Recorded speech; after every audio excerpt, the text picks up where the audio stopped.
अस्सलाम वालेकुम, मेरा नाम है चासिफ हाशमी और यह है Hyundai Sonata N-Line 2025 मॉडल और ये गाड़ी पाकिस्तान में रिसेंटली लॉन्च की गई है। सोनाटा की बेसिकली ये 8th जनरेशन ही है जो कि 2019 से पाकिस्तान में आ रही थी, बट इसको फेसलिफ्ट कर दिया गया है और लुक्स के लिहाज से बहुत ज़्यादा बेहतर और परफॉर्मेंस के लिहाज से बहुत ज़्यादा तेज बना दिया गया है। पाकिस्तान में पहले सिविक RS भी सोनाटा को टफ कंपटीशन देती थी जो कि टर्बोचार्ज थी, लेकिन अब इस गाड़ी को भी टर्बोचार्ज कर दिया गया है और ये बहुत ही नेक्स्ट लेवल पर चली गई है। ये 290 हॉर्स पावर प्रोड्यूस करती है, लुक्स के लिहाज से बहुत खूबसूरत है और इसके अलावा प्राइस को भी काफ़ी हद तक जस्टिफाई करती है। ये सब मैं कवर करूंगा इस रिव्यू में। फिलहाल अगर बात कीजिए इस गाड़ी की प्राइस की तो इसकी डिमांड 1,70,56,000 रुपए है और ये गाड़ी साइकिल मोटरस्पोर्ट के पास फ्रेश अवेलेबल है। अगर आपने इसके बारे में कोई इन्फॉर्मेशन लेनी है तो आप दिए गए नंबर्स पे कॉल कर सकते हैं या फिर आप साइकिल मोटरस्पोर्ट का विजिट कर सकते हैं जो कि रावलपिंडी में DH2 के गेट 1 के ऑपोजिट लोकेटेड है। हमारी एक और ब्रांच भी है रावलपिंडी में मरी रोड पे। खैर, overall it's a great sedan and today I am going to review it.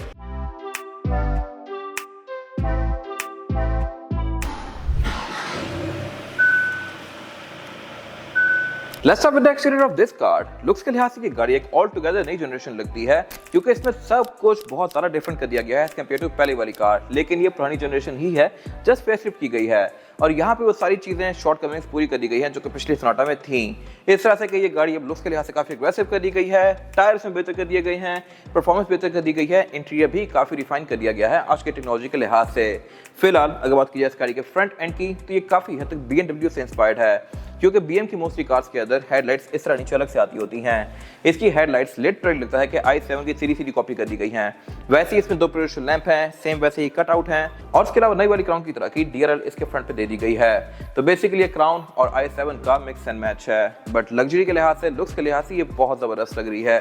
फिर इसके अलावा फीचर्स भी यहाँ पे डिसेंट हैं। इसमें फ्रंट पे पार्किंग सेंसर्स दिए गए हैं और इसके अलावा फ्रंट कैमरा भी आता है। ये 360 डिग्री कैमरा सेटअप ऑफर करती है और करेक्टर लाइंस यहाँ पे काफी शार्प दे दी गई हैं। पहले वाली सोनाटा में DRL यहाँ पे ऊपर की तरफ आती थी, इसमें वो चीज़ खत्म करके बोनट को सारा बड़ा कर दिया गया है।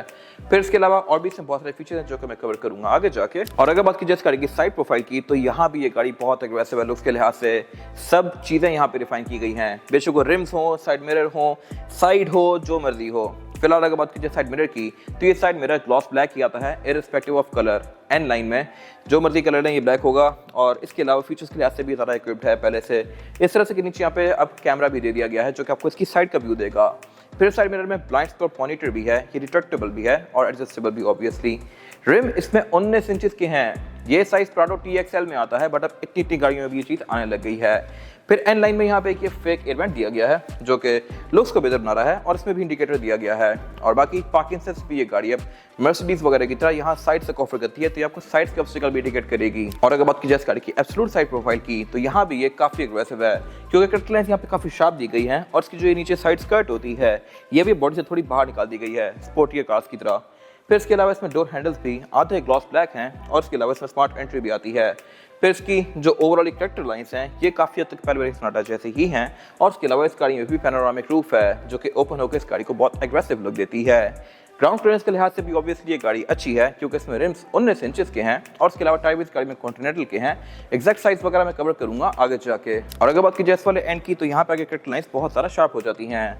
क्वार्टर ग्लास भी इसमें दिया गया है। टेल लाइट्स भी इसकी लुक्स के लिहाज से मोर और लेस यहाँ से तो पहले जैसी ही लगती हैं, लेकिन बैक पे सिचुएशन काफी डिफरेंट है। फिर इसमें शार्प एंटीना दिया गया है जो कि अगेन ग्लॉस ब्लैक में ही है N-Line के अंदर। और यह है इसका सबसे इंटरेस्टिंग एरिया, रेयर एंड। यहाँ पे क्वाड एग्जॉस्ट दिए गए हैं और सबसे पहले आपकी नजर इन पे जाएगी। ऑल्दो ये गाड़ी कोई बहुत ज्यादा कोई स्पोर्टियर कार नहीं है, ये कोई अच्छी खासी महंगी गाड़ी नहीं है, बट सिर्फ इसके परफॉर्मेंस फिगर स्पोर्ट्स कार्स वाले हैं और लुक्स के लिहाज से भी काफी हद तक वैसी बना दी गई है। साउंड और इसका बहुत ज़्यादा इंटरेस्टिंग नहीं है, बट लुक्स के लिहाज से बहुत खूबसूरत लग रही है। चारों ही फंक्शनल हैं और इसके अलावा इसमें जो ये टेल लाइट सिचुएशन है ये भी काफ़ी इंटरेस्टिंग कर दी गई है। Hyundai का एम्बलम अब इसकी बेसिकली लाइट के अंदर ही दे दिया गया है और इसमें ये एक running bar end to end continue करता है। फिर इसके अलावा ऊपर भी है इसका एंड टू एंड कंटिन्यू कर दिया गया है जो कि पहले ऐसा नहीं था। और इसके अलावा इसकी ट्रंक को लॉक करने के लिए यहाँ पर रिलीज किया गया है और अब टेल गेट भी सोनाटा में पावर्ड है। नाइस रेंशो डिटेल। ये गाड़ी लिटरली अब E क्लास या क्राउन वगैरह को काफी टफ कंपटीशन देगी क्योंकि ये गाड़ी ब्रांड न्यू है और उनसे सस्ती है। फीचर्स के लिहाज से उनके करीब करीब भी है लेकिन तेज उनसे ज्यादा है। ट्रंक कैपेसिटी के लिहाज से अच्छी खासी स्पेशियस है। नीचे यहाँ पे स्पेयर टायर भी दिया गया है प्रॉपर। रेयर बेंचेस 60-40 के स्प्लिट के साथ हैं और इनको आप इन पुल टैब से अनलॉक करके फोल्ड भी कर सकते हैं।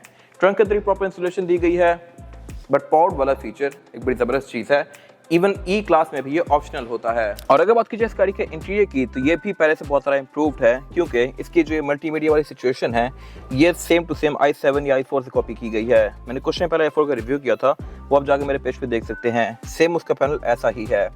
इस पे मैं आगे आऊँगा। फिलहाल अगर बात की जाए स्टीयरिंग व्हील की, तो ये पूरा ही लेदर स्टिच्ड है, लेकिन इसके सेंटर में होंडा का बैच नहीं दिया गया, ये एक फ्रिल दी हुई है। आई एम नॉट श्योर ये क्या सिग्निफाई करती है। अगर आपको पता है तो कमेंट सेक्शन में मेंशन कीजिएगा। बाकी स्टीयरिंग व्हील मल्टीमीडिया वाला है और इसके अलावा इस पे पैडल शिफ्टर भी आ गए हैं और एन लाइन वाले स्टीयरिंग पे एन लाइन की बैचिंग भी दी गई है। फिर ऑब्वियसली ये टिल्ट एंड टेलीस्कोपिक है और इसके अलावा इसकी हेडलाइट्स ऑटोमेटिक हैं। डे और नाइट को सेंस करके ऑटोमेटिकली ऑन और ऑफ होंगी, लेकिन इसका गेट सिलेक्टर भी यहीं पे दिया गया है। ये मेरे ख्याल से थोड़ी सी वियर्ड पोजीशनिंग है इसकी और इसकी फंक्शनैलिटी भी थोड़ी सी डिफरेंट है। इसको ब्रेक दबा के इस तरह से ट्विस्ट करेंगे तो फिर ये गाड़ी डिफरेंट गेट्स में स्विच करेगी। ये मेरे ख्याल से बेहतर हो सकता था।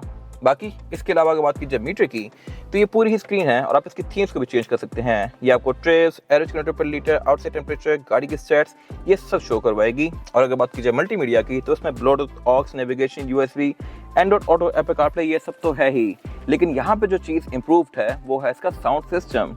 साउंड सिस्टम इसमें बोस का है, जो कि अगेन बहुत महंगी गाड़ियों में आते होते हैं, बट अब इसमें भी दे दिया गया है 1.5 करोड़ के प्राइस पैकेट पे। तो मेरे ख्याल से ये गाड़ी बहुत वर्थ इट है। इसके अलावा ओवरऑल यहाँ पे फीचर्स अच्छे हैं। प्रेजेंटेशन के इसके पूरे नंबर हैं। ये फ्लोटिंग पैनल है और सिंगल ही पीस है, जो कि एंड टू एंड कंटिन्यू कर रहा है। डैशबोर्ड इसका पूरा ही लेदर की फिनिश में है। एन लाइन वाली गाड़ी में एन लाइन की तरह की रेड स्टिचिंग कंटिन्यू की गई है डैशबोर्ड के अंदर।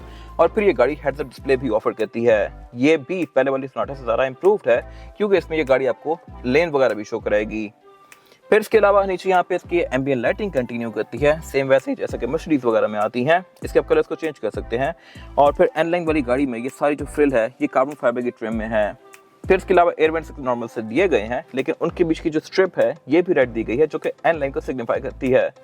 पुश स्टार्ट कहीं पे दिया गया है और इसके अलावा फिर इसके नीचे कुछ फिजिकल बटन्स हैं मल्टीमीडिया के लिए। नीचे पे क्लाइमेट कंट्रोल है और ये भी काफ़ी इम्प्रूव्ड है, इस वजह से कि इसकी फ्रंट दोनों सीट सब हीटेड प्लस वेंटिलेटेड भी हैं और इसका इवन स्टीयरिंग व्हील भी हीटेड है। ये चीज़ बहुत ही कम गाड़ियों में आती है और टोयोटा सिर्फ लैंड क्रूजर में ऑफर करता था V8 या 200 सीरीज में, और अब इतनी गाड़ियों में भी ये हीटेड स्टीयरिंग व्हील आने लग गए हैं। तो ये मेरे ख्याल से बहुत ज़बरदस्त चीज़ है और ये पाकिस्तान की ब्रांड न्यू गाड़ी में आ रही है। इसके अलावा फिर इसके जो ये नॉब्स हैं, इनके अंदर ये गाड़ी आपको टेम्परेचर वगैरह शो कराएगी और बाकी फिर उससे नीचे इसके पावर आउटलेट्स दिए गए हैं और वायरलेस चार्जर दिया गया है। उससे पीछे भी इसका ये सारा नॉर्मल सा एरिया है, जहाँ पे कप होल्डर्स हैं, की होल्डर है, ड्राइव मोड सिलेक्टर है। ड्राइव मोड्स में 3 ही हैं, नॉर्मल, इको और स्पोर्ट। इसके अलावा इस गाड़ी का जो 360 डिग्री कैमरा सेटअप है ये इनक्रेडिबली क्लियर और रिस्पॉन्सिव है। इतना क्लियर डिस्प्ले मैंने शायद ही किसी गाड़ी का देखा हो। ये टॉप डाउन व्यू भी बड़ा प्रॉपर दे रहा है और इसके अलावा ये इसकी जो मूवमेंट है ये भी बड़ी प्रॉपर है और गाड़ी के साथ साथ ही है। इसके अलावा जो चीज़ें आसपास डिपिक्ट कर रहा है ये भी एग्जैक्ट हैं। और इसके अलावा पीछे पे इसका ये सेंटर कंसोल दिया गया है, जो कि स्पेस के लिहाज से बस ठीक है, बट ये है पूरा ही लेदर की फिनिश में है। अगर बात कीजिए सीट्स की, तो ये लेदर और एल्केंटारा के कॉम्बिनेशन में है और यहाँ भी इलेक्ट्रॉनिकली एडजस्टेबल, बट यहाँ भी एक इम्प्रूवमेंट है। वो ये है कि ड्राइवर की सीट में मेमोरी फंक्शन भी है। अब जब भी दरवाज़ा खोलेंगे या बंद करेंगे तो ये सीट आगे या पीछे होगी डिपेंडिंग अपॉन योर सेटिंग्स, तो ये एक अच्छी चीज़ है।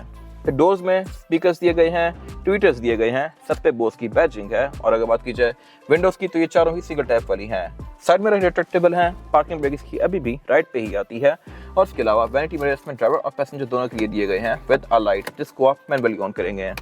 रूफ लाइनर एन लाइन में ब्लैक है, छोटे वर्जन में आई एम नॉट श्योर कैसा आएगा। और इसके अलावा फिर इसका जो रियर व्यू मिरर है ये भी ऑटो डिमिंग वाला है, यानी कि तेज रोशनियों को सेंस करके ये ऑटोमेटिकली ऑन और ऑफ होगा। फिर इसके अलावा कैमरा लाइट्स इसकी एलईडी में है। पैनोरामिक रूफ इसकी अच्छी खासी बड़ी है, जिसको आप यहाँ से ओपन और क्लोज कर सकते हैं। और अगर बात की जाए इस गाड़ी में रेयर पैसेंजर्स के लिए सीटिंग कैपेसिटी की, तो ये वेब पे अच्छी खासी स्पेशियस है। मेरे पास लेग रूम का यहाँ पे बिल्कुल भी कोई इशू नहीं है और हेडरूम का भी, लेकिन यहाँ पे 2 ही लोग कंफर्टेबली बैठ सकते हैं। 3 लोग आना चाहें तो आ जाएंगे, लेकिन फिर ज़्यादा कंफर्टेबल नहीं होंगे क्योंकि फ्लोर बेड इसमें फ्लैट नहीं है। रेयर पैसेंजर्स के लिए यहाँ प्राइवेसी कर्टन दिए गए हैं, ये पहले भी थे और पीछे भी प्राइवेसी कर्टन आता है, जो कि इलेक्ट्रॉनिकली आप फोल्ड कर सकते हैं। सेंटर में सेंटर कंसोल दिया गया है, जिसको निकाल के आप इसमें से 2 कप होल्डर सेट कर सकते हैं और इस पे आर्मरेस्ट भी है। और इसके अलावा रेयर पैसेंजर्स के लिए यहाँ पे एयर वेंट्स हैं, पावर आउटलेट हैं। यहाँ पे जो मेजर इंप्रूवमेंट है वो ये है कि अब इस गाड़ी की रेयर सीट्स भी हीटेड हैं, जिनको आप यहाँ से ऑन और ऑफ कर सकते हैं। और अब अगर बात की जाए इस गाड़ी की सबसे ज़्यादा मेजर इंप्रूवमेंट की, तो वो है इस गाड़ी का इंजन।